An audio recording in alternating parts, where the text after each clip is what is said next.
Alright guys, so I just replaced the ignition switch on my bike. I'm going to show you guys where it is and everything, how to do it, because I was looking up on YouTube, I couldn't find any videos. So take off your plastics, remove the bolt for your battery, unbolt your tank. So bolt here, bolt there.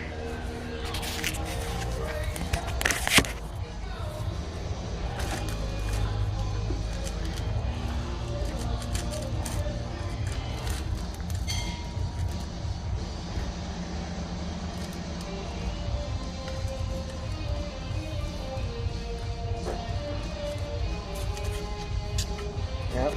So once you get your tank off, you have access to the plug, which is on my bike. It was right here. It's that switch right here. Here, I'll try to. This switch right here. That's my ignition switch.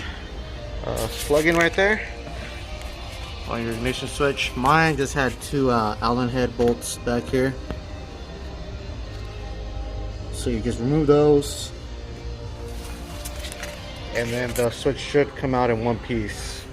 Once you get that switch out, man, this is the old one right here. The tumbler took a shit on me, so very common for these I think it's 05, 06 bikes. So got the new one in.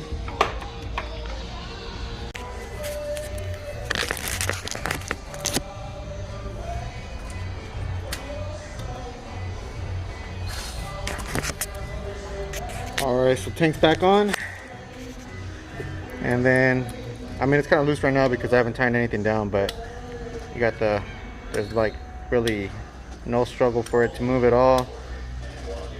All the switches work.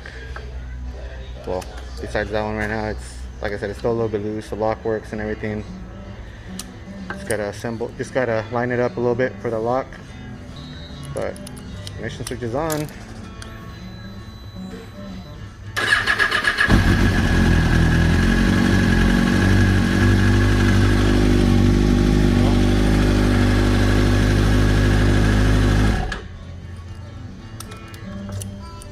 Very smooth. Yeah, if you guys have any questions, let me know.